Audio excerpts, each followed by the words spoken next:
Okay, so here we are. When you log in, this is the home page that you'll get to once you select the review. And when you click on the name of the review, this is what you're presented with. So here we have title and abstract screening as the header for this section. We have full text screening, and then we have extraction. So here at title and abstract screening, this is where this is the first stage where you can import records to from EndNote. And we're going to go through what this means in a second, but what we could look at first is review settings. So if we go to the settings, so the first thing we see here is under the review settings pane, we see review name, where we can edit the review name at any time, and we have date of last search. So I've been updating this as Kath has been conducting her searches. So I put it to today's date as she's been putting the observational studies in today. If we were updating a previous review, we could put a review citation, but we don't need that. And then reviewers required for screening, so that's for screening abstracts. And here the max you could put is 2. And reviewers required for full text review, and here again you could put up to 2. Then you go to add or remove reviewers, and this is just kind of adding or removing members of the review team. So here we have Kyla as the review owner, then there's myself, and there's Debbie and Kath. And these are all people who are able to access the review. So it's not only people who are going to be doing the actual reviewing, but also people who could just access it and import files. So in this instance, like Kath. And here you're able to invite another reviewer. Then we can look at team settings. And team settings shows you a breakdown of everyone's contributions. So for instance, this says that I've done 1 vote. And you can manage rules of what different people on the team are allowed to do. But we're going to keep that probably everyone can do anything. So that's just for title and abstract, and you have full text screens. And you have extraction. So basically you could also decide what people can do at each stage. But I don't think we'll need to use that. Finally, this is probably the more interesting section. So it's criteria and exclusion reasons. So the things you enter here will actually be available and accessible to you while you're doing the screening. I'll show you that in a bit. So first we have manage criteria for screening and full text review. So here basically you could enter your inclusion and exclusion criteria. So as you can see, I've done that here. The only thing is you'll see these later, and the thing is it doesn't save any formatting, unfortunately. So even though we put them on separate lines here, that won't show after, but that's why I've kind of added the hyphens to try to help with that. So next we have manage exclusion reasons for full text review. So once we're at the full text review stage, when you decide to exclude a study, you have to give a reason, so that we can kind of keep track of why you've been excluding studies. So Covidence gives you some default reasons, and you could delete and add these as appropriate. So you could add whichever ones you want, and you could delete them as well as you wish. So here is an example of some of the default ones that they give you. So you have to select one of these reasons, and only one reason when you're excluding. So we'll get out of there. And finally, we have manage keywords for full text review. So I'll show you how these work in a second, but you'd put keywords that indicate inclusion. So I've done that here, as you can see. And then you can also put keywords that indicate exclusion. So I've done that as well. The thing to bear in mind with these are, as you're going to see, these keywords will be highlighted in the titles and abstracts of the relevant records, but it won't actually, you don't have to worry about this including or excluding studies by itself. These are just text highlights, and they don't actually have any bearing on how your records will appear, so you don't have to worry about that. So for instance, if we want to keep in studies of ranitidine compared to cytosine, you don't have to worry that cytosine is an exclusion keyword, because it's not going to automatically get rid of the study. It's just going to highlight it in red to say, hey, this is not one of, this is not a word that you're interested in. So that's why we have pregnant, breastfeeding in here. One thing to bear in mind is that if it is 2 words long, so for example, if you did control group, it would highlight all the, it wouldn't just highlight a control group, it would also highlight control, and it would also highlight group. So that's something to keep in mind. So here, nicotine replacement, I didn't put therapy in because it would have highlighted therapy on its own. So I've only put nicotine replacement, so that even if it highlights replacement just by itself, hopefully that will be preceded by nicotine. So there won't be too many instances maybe where only the word replacement is there and it's not relevant to NRT. So we'll see where those come up now when we have to actually screen. So if we get out of the settings. So now what I'm going to do is I'm going to break down what this means. So here we have our team progress bar. So here it says that we've done 268 files, records, and that's because I've put 268 through to extraction, because I know that these are included because they're included in previous reviews. So that's why it says done. So then next what you have is one vote. So that's how many records have one vote on them, and like you saw before, it needs 2 votes to advance to full text screening. Conflicts, that's when votes differ between reviewers on the same record, and then how many records have no votes. So we have a nice 3,323 records that don't have votes yet. And what you see on the right is it tells you how many you can still screen, and it also tells you how many you've screened so far. So for instance, it says I've screened 1 study so far. Up here what you have is you have irrelevant and you have the number left to screen. So irrelevant records would be actually the records where you and a second reviewer have decided that they're not relevant, or that you don't want to push them forward to full text screen. So these are the records that you'd get rid of at this stage. They'd fall under irrelevant. So that's kind of a similar idea. So here it says those are all done. So here it says there's 1, and we'll go to that after to see what that looks like. So that's why this bar is all green, because it says these are all done, but they're all done because these are the ones that are going to definitely be included. So they're at the extraction phase. So you see here at extraction, you see 267 not started. We're probably not going to use Covidence for extraction, but once they get past full screen, this is where they automatically go. So now we're going to get into how to screen titles and abstracts. So if we press continue. All right. So here what you have is a list of references. So the references are sorted depending on how you choose to sort them here. So for instance, here they're by author. And then you could decide to display up to 50 of them, which isn't very much, but what happens is, let's say we choose display 10. If you scroll to the bottom of the screen, you can click more, and that loads more records. In this case, 10 at a time, because we're displaying 10 at a time. It takes a bit of time depending on how large the abstracts are, maybe. Yep, so there we go. We got another 10 that have appeared. All right. And then so you could choose to sort by author, title, or most recent. So most recent is the records that were most recently imported into Covidence, I believe. Yep, that's how it works. So author, title, or most recent. So this is going by author now.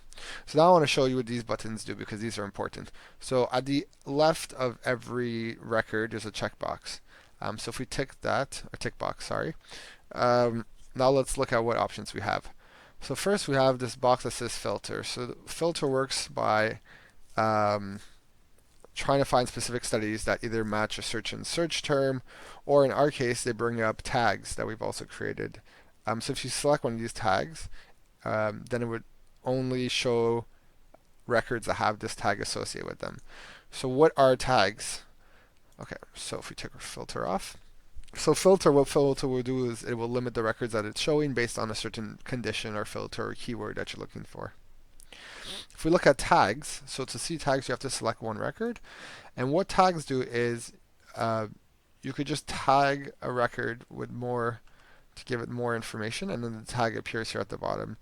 So this is OBS, so observational, bupropion, and October 26th, because that's the day the search was conducted. And you could also, as you can see, you could delete tags from records by pressing this X.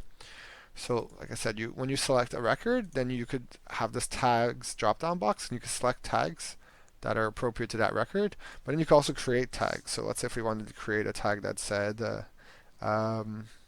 adolescence, right? Which in this case we'd probably exclude for our review, but let's say you just want to identify adolescence. So since that tag does not exist, it gives you an option to create a new tag. So if you click to create new, it would create the tag and then associate it with this record. So here we don't want this tag. So tags are one of the only things that you kind of manually enter, or it's the only text that you input that you can actually remove. So once a tag is created, there's no way to delete it. So let's say if I want to delete this tag, it's not actually possible. There's no way to do it. So that's something to bear in mind. You want to be careful when you make your tags that the spelling is correct, for instance, and you also want to make sure that's a tag um, that you want to have. I mean, obviously, if you make a tag that you don't end up using, that's fine. For instance, this was NRTSR included was to classify records included from the NRT systematic review by Cochrane. But let's say if I don't want to use this anymore, it's just going to be here, but it's not a big deal, right? Because you could just delete tags off records anyway. So it's not too big of a deal, but you don't want to make tags for nothing and make this list longer than necessary. And like I said, when you create the tag, they appear here. So on this little tag icon. And tags are how you can filter. So if you select the Brew Pro on October 18th and you press filter, the only records that will appear, see it says found 450, and the only records that will appear are records that have that tag on it. So that's a nice way of using the tags, and it could be really useful later on. You can also just do keywords as well, but tags are probably the best way to use the filters. All right, show criteria. What show criteria does is shows you the inclusion exclusion criteria you entered before. So like I said, the formatting is gone. So even though we entered it line by line, they all just put it in together. So that's why I make sure to put the hyphens in. So at least you have some idea of where one ends and one starts. But it's a bit annoying. This isn't extremely useful because usually, let's say in our case, we don't have that much for inclusion and exclusion, but it still might be handy. And what's nice is this scrolls with you. So it always stays at the top. So as you're working through records, you can always refer to them, which is nice. And you can hide them like that. Okay, show highlights. This is one of my favorite buttons. So before we entered all highlights, I would thought would be like keywords that we'd want to highlight. So if it's in green, those are keywords that are associated with our inclusion criteria. So you see nicotine, tobacco, cessation. And you see that it does it for both the title and the abstract for any words that match. So these are all, when the green words are all words that are associated in the inclusion keywords. I'm just going to look for some red words now. Because red words are associated with exclusion keywords. It might be hard to find some. That's a good sign. It means we didn't get too many studies that we're going to have to eventually exclude. I mean, you wouldn't want to see too many reds, right? So the green ones are good because it means, okay, maybe these are, if there's a lot of keywords, it means, oh, maybe this is a record that we're going to end up keeping into the review. But also you have to look at them closely because it doesn't necessarily mean that. But they're a nice indicator, and it's just nice for highlighting relevant terms. Let's see if we can see a red one anywhere.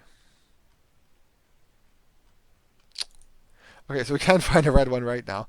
But the idea is that it's the same thing. It would be highlighted, being red.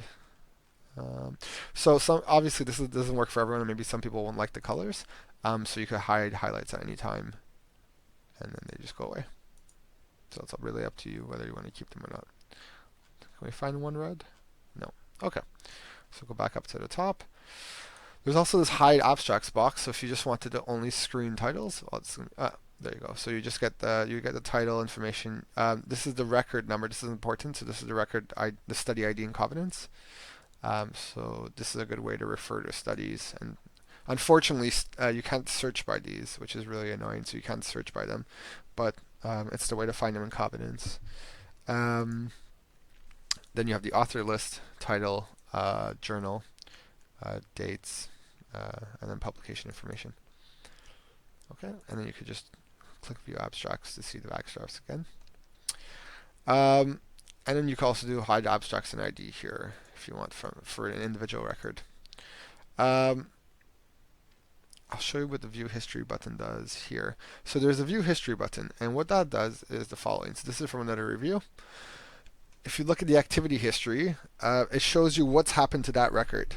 So for instance, on the 19th of September, it was imported title and abstract screening. So Gemma voted yes. I added a note. I'll show you what notes are in a second. And I voted maybe. So a yes and a maybe vote. This is really important. So when you're screening records, when you're screening records, you can put no, maybe, or yes. So 2 no's will exclude it right away, and it's going to go into that irrelevant section, irrelevant references. two yeses will push it to full text screening. Um, and a yes and a maybe will also push it to full text. So that's what happened in this instance. So here Gemma said yes. Here I said maybe, and then it got added to full text screen because I put maybe. So yes and a maybe will push it. A yes and a yes will push it. But a maybe and a no will be a conflict, and a no and a yes will be a conflict. So here basically you see the whole history of the day that people made a change or made a decision on the abstract, and whether a note was added, what the votes were, and it just kind of keeps track. So that's a good way to do it. So obviously here we won't have any history yet. Well, we'll have when it was imported, but we won't have any other history. Okay. So yeah, like I said, no, maybe, or yes. One thing that's very important and that's very, very annoying is that you can't undo votes. So once you've made a vote, you can't undo them, and that could obviously be really frustrating. So what you can do if you made a mistake is tell your co-author, but also something that's really handy to do, even regardless of whether there was a mistake in the voting, is notes. So notes are a free entry text box where you could write quite a bit of information. And what happens is, if we just do this as an example, press add, the note is now there. What's really cool is if you're the one who made the note, you can edit it and you can just delete it if it's not relevant anymore. So it could be for yourself or whatnot. One thing to know about notes is that everyone can see them. So let's say I voted this, and when you make a vote, it disappears from your screen. The record goes away and it goes into awaiting other reviewer if there's only one vote, or if there's two votes on it already, it'll go to the relevant section. But when you make a note, it's visible to everyone who looks at the record. So that's something to keep in mind. Um, I mean, sometimes it doesn't matter. Maybe on the notes you want to put really important information. You could put, if it's an ongoing trial, you could put the clinicaltrial.gov ID in there. You can put any notes you have for yourself. You can put notes about why you made the certain decision, so that if there is a conflict, you could go back to that with your other reviewer and say, this is why I made this reason. So they're really, really useful. And I'd encourage you to make as many notes as possible, just to keep your own records of things. And if there's any particular information or any problems or any queries, and you can make notes at any stage. So extraction, screening, full text, or abstract. So I'm going to delete this one now. There you go. Cool. So yeah. So that what I was mentioning before is if you made a mistake with your vote and you can't actually undo it, as I said, you can't. You can add a note and say, "Oh, accidentally voted no, meant yes." So then, if there is a conflict that comes up, then you could say, "Oh, actually, I meant to vote yes for this." So, push it through. Okay, so let me just see if there's anything else here. Okay, so then let's move on to full text screening because it looks a little different from the abstract screening. So, like I said, once someone votes two yeses on a record at this stage, or a yes and a maybe, it goes to full text screening. So full text screening looks a little different. So we're going to check that now. So here I have one study that I put in full text. And here actually I put a note. And what I said is I said, please push through to included in Cochrane review of NRT. And then I just put like the author and the year. So what happened here is that when I imported this record, I meant to import it all the way into, so you could decide what level you import it at, and I wanted to import it into an included study. And what happened is accidentally I just imported it to screening, but usually you need two votes to screen, but I kind of did something so that it pushed it forward. So here I left a note saying, can someone also please vote yes on this, so that it goes right to included. So that's why notes are useful, in case you make mistakes, or in case you have to tell your co-author something, or in case you have something you want to remember. So when we look here, one of the different things here is the abstract doesn't appear automatically. So to see abstract, you just click this button to toggle it. And again, here you have highlights, you have criteria, and you have your tags and your filter. What's different here and what's interesting is you can add full text. So basically, this is supposed to be full text review. So what you can do is if you have a folder somewhere where you're collecting all the PDFs, you can look for that folder, you press choose files, and it'll come up and then you just pick what file you want and you could attach a PDF to this. And you could also add a reference URL. So maybe you could also add the link where you got the PDF from if you wanted to. And then you press finished and it'll be listed there. You can also add multiple PDFs. One thing to mention is you can't actually delete a PDF from here if there's only one. The only way to delete a PDF is by adding another PDF to replace it. So if you accidentally added a PDF for the wrong record, you add the correct PDF, and then you'll be able to delete the first one you uploaded. However, if you only deleted it, if you uploaded one and you don't have another one for it, you can't actually delete it, which is really annoying. But that's one of the problems. There's some problems which I haven't made a list of, but it's something to bear in mind. So here you'll notice that's a bit different. Here you have two options. You don't have a maybe option. You have only include and exclude. So they don't kind of give you that leeway anymore. What's really interesting here is when you click exclude, you have to select the reason for exclusion. And then we said that before, right? So these are all the default ones. One thing that's a bit frustrating is that when we get to conflicts, if the two reviewers do not pick the same reason for exclusion, that's a conflict. I guess that's a good thing, but the problem is that sometimes there could be more than one reason why you're excluding. So that's something to bear in mind. You could both be right, but it'll come up as a conflict. So you select one and you press confirm, and then it would exclude it. So I'm going to press cancel here. So two includes will obviously push it forward to the extraction stage, and if someone says include and someone says exclude, then it'll be a conflict. And we're going to look at conflicts in a second. This is a really important button. This is a return to screen button.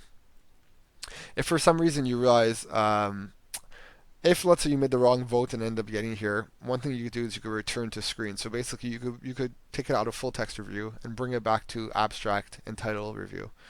So you send it back one stage.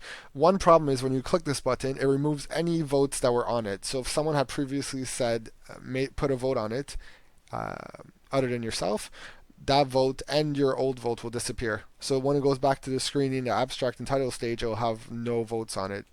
So that's something to bear in mind, and you might want to make a note of what the person had voted on before, but there should be a history there. So here, for instance,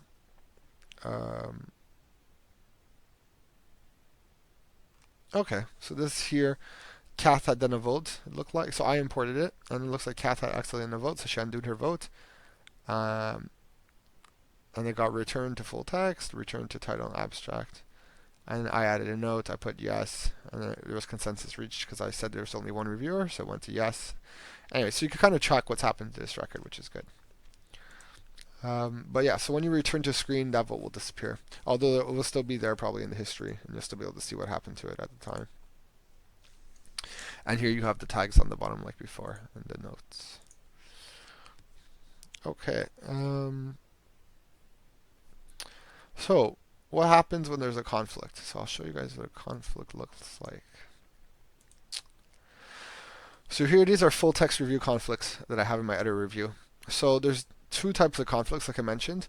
So here, the conflicts are that we both chose to exclude it, but we chose different reasons. So what you have to do is actually, Covidence makes you pick one reason. You have to pick that one reason why you excluded it, and then you save it.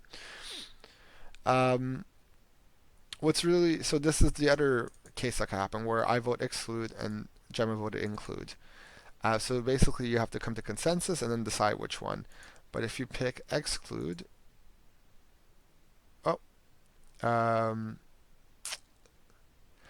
so this is what's annoying with that. So when you pick exclude, you have to pick the reason why.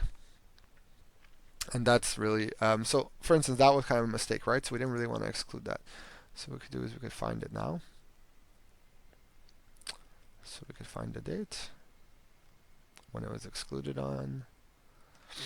So with this, you should be able to go by recent, most recent. So that'll be today, hopefully, if it works properly. So this is the one, and I shouldn't really have done that, right? Because I didn't consult with her. So I'll give an example of what happens now.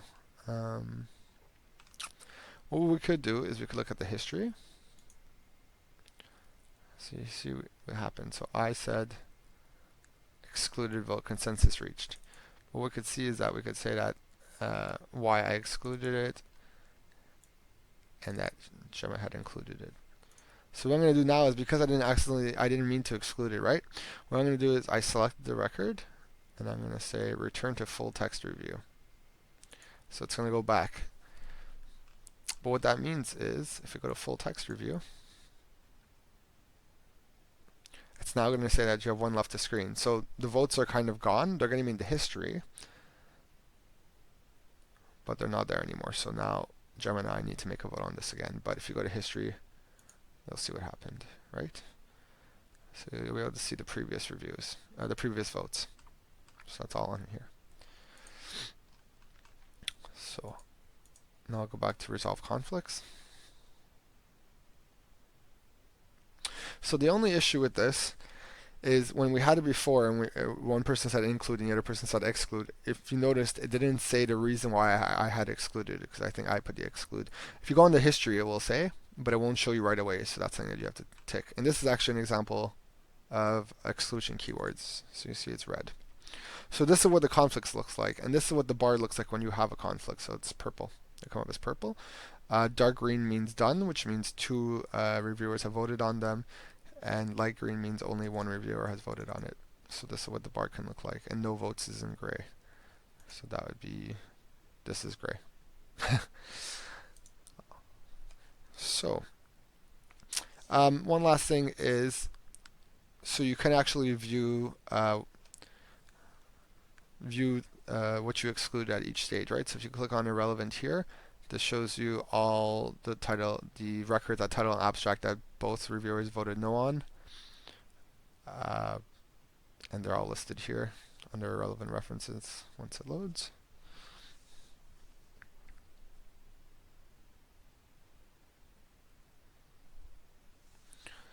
Yep. So, and you can also view the history to see how people voted on it.